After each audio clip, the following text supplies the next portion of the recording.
Hello, আসসালামু আলাইকুম। আমি জাস্টিন ফরাজ। তো বন্ধুরা, আমি আছি এখন প্রয়াগরাজে, যেটাকে ইলাহাবাদ বলে সবাই জানে। আমি এমনিতে কলকাতায় আমার বাড়ি। তো আমি জায়গায় ঘুরতে এসেছি প্রয়াগরাজে একটা পার্কে। তো এই সামনে মেহেলটা যে দেখতে পাচ্ছ, এই মেহেলের নিচে দিয়ে, যেটা এখানে এসে জানলাম, এই মেহেলের নিচে দিয়ে মানে আন্ডারগ্রাউন্ড রাস্তা করা আছে, যেটা সিক্রেট রাস্তা বলে, সেটা আছে দিল্লি পর্যন্ত।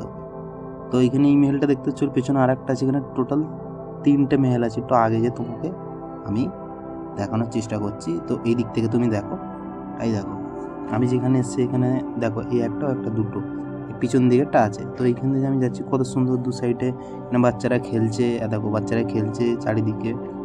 তো আমি যখন এসেছি, এখন বাজে হচ্ছে 4টে বাজে। তো 4টের সময় করে আমি এসেছিলাম। তো কত সুন্দর লাগছে, আর হাওয়াও চলছিল। আর এই যে জায়গাটা তুমি দেখতে পাচ্ছ, এইখানে দেখো, তোমাকে দেখাচ্ছি একটুখানি আগে যে আমি যদি এই দিকটা করে দেখি, দেখো বাচ্চারা সবাই ক্রিকেট খেলছে, ওই দিকে সবাই খেলছে। আর এই মেহেলগুনি একটু অন্যরকমই লাগছে। আমার বাড়ি হচ্ছে ডানকুনিতে। তো ডানকুনি থেকে পার্কে আমাদের অনেক দূরে, কলকাতার দিকে পড়ে। তো এইখানে কাছে, এখানে তুমি দেখতে পাচ্ছ একটা, দুটো, তিনটে মেহেল আছে টোটাল। তো এটা কী বলে আমি জানি না অতটা। এখানে এসে দেখছি আর একটা জিনিস, এখানে দেখো 3টে পুরো পরস্পর তুমি দেখতে পাচ্ছ। আর এই যে বাচ্চারা ক্রিকেট খেলছে, তো এগুলো 15 থেকে 12 বছর যখন আমাদের বয়স ছিল, তো আমরা তখন এরকম ক্রিকেট খেলতাম। তো এদেরকে দেখে মনে পড়ে গেল সে আমাদের ছোটোবেলাকার কথা একটু। আর এইখানে এসে দেখি না, তোমার হচ্ছে এইখানে এসে দেখি না, দেখো এখানেও সবাই খেলছে, চারিদিকে সবাই এনজয় করছে সবাই। আমরাও এরকম পার্কে যেয়ে ছোটোবেলায় খেলতাম, ঘুরতাম, তো অনেক ভালো লাগতো।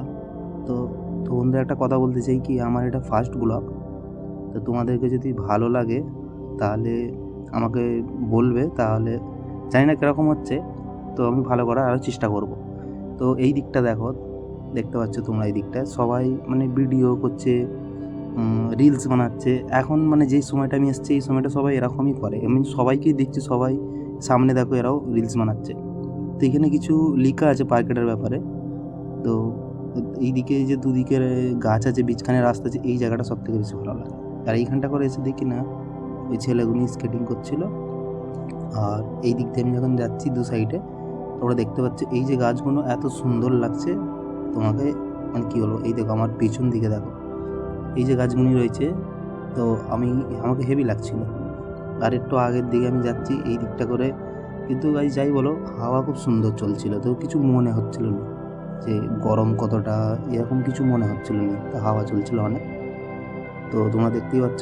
আর আমি এই দিকটা করে, যে তোমরা যদি দেখাই, এই দিকটা করে যে রয়েছে পুরো একটু টাইপের সিন, দেখে আমাকে যেতে মন যাচ্ছিল, যে ওইখানটা করে যাই, যেয়ে তাহলে তোমাদেরকে আমি দেখাই।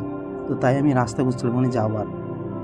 তো একটু আগে যেয়ে দেখলুন কি, যে এই দিকটা করে যেমনি আমি গেলাম, দেখি না এখান থেকে যাওয়ার একটা রাস্তা আছে। তো আমি ভাবলাম যে বন্ধুদেরকে যেয়ে দেখাই তাহলে, যে ওখানটা কি সুন্দর লাগছে। একটা জঙ্গল টাইপের একটা সিন আসছিলো, কি সুন্দর। কিন্তু এগুলো সব আম গাছ, এখানে সবই আম গাছ আছে, যেগুলি সবই আম, আর ছোটো ছোটো আমও হয়েছে। জানি না ক্যামেরার মধ্যে কীরকম আসছে। আর আমি এখানে এসে দেখছিলাম যে খালি চোখে তো আমি অনেক সুন্দর ভিউটা নিতে পারছিলাম। আমি এখানে নিজের রিয়েল দেখছিলাম যে ক্যামেরার মধ্যে কতটা ভালো এসছে আমি বুঝতে পারছি না। তোমরা তো দেখো, আমি একটু এদিক ওদিক করে দেখাচ্ছি তোমাকে। তো বন্ধুরা, যদি এই ভিডিওটা ভালো লেগে থাকে তাহলে লাইক করবে, আর চ্যানেলটা সাবস্ক্রাইব করবে। আর যদি কিছু ভিডিওর মধ্যে কিছু জিজ্ঞেস করার বা জানার থাকে, আমাকে কমেন্ট করতে পারো। আর আমাকে এরকম করেই সাপোর্ট করবে। তাহলে তোমরা যদি আমাকে সাপোর্ট করো, বা আমার চ্যানেলটা যদি সাবস্ক্রাইব করো, লাইক করো, তো আমি তাহলে আরও এরকম নতুন নতুন ভিডিও তোমাদেরকে দেখাবো। আর তাহলে আমাকে বলবে তোমরা যে কীরকম হয়েছে ভিডিওটা। তাহলে ভালো থাকবে। চলো, বাই।